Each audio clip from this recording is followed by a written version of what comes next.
پیارے بچوں، السلام علیکم ورحمۃ اللہ وبرکاتہ۔ سبق نمبر 1 ہم لوگوں نے کمپلیٹ کر لیا۔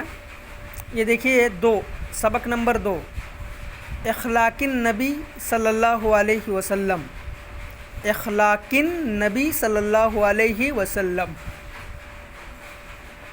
پیارے بچوں، رسول اللہ حضرت محمد صلی اللہ علیہ وسلم کی حیات طیبہ ہمارے لیے بہترین نمونہ ہے۔ آپ صلی اللہ علیہ وسلم اللہ تعالیٰ کے محبوب نبی ہیں۔ اگر آپ صلی اللہ علیہ وسلم چاہتے تو اللہ تعالیٰ دولت کائنات آپ صلی اللہ علیہ وسلم کے قدموں میں ڈال دیتا۔ آپ صلی اللہ علیہ وسلم کو ملک کی سلطنت عطا کر دیتا، جہاں آپ صلی اللہ علیہ وسلم عیش و آرام کی زندگی گزار سکتے تھے، لیکن آپ صلی اللہ علیہ وسلم سادہ مزاج کے مالک تھے۔ آپ صلی اللہ علیہ وسلم اپنے ساتھیوں کو بھی نہایت سادہ زندگی گزارنے کی تعلیم دیتے تھے۔ نبوت کے منصب پر ہونے کے باوجود آپ صلی اللہ علیہ وسلم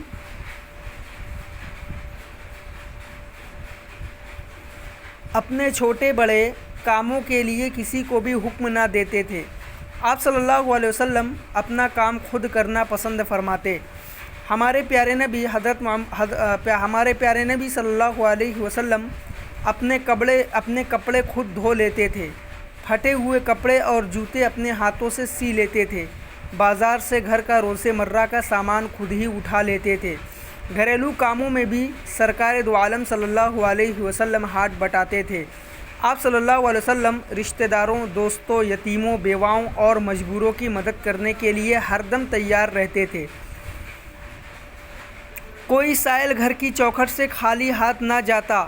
جو کچھ گھر میں ہوتا آپ صلی اللہ علیہ وسلم اس کو دے دیتے تھے۔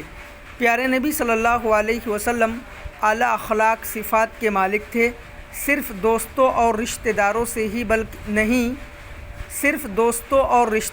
سے ہی نہیں بلکہ دشمنوں سے بھی آپ صلی اللہ علیہ وسلم حسن سلوک سے پیش آتے تھے۔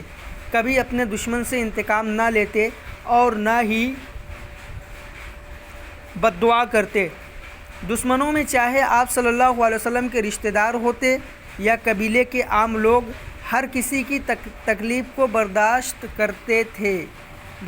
کرتے اور معاف کر دیتے۔ آپ بھی یہاں تک پڑھیے اور وائس کو ریکارڈ کر کے ہمیں سینڈ کریے۔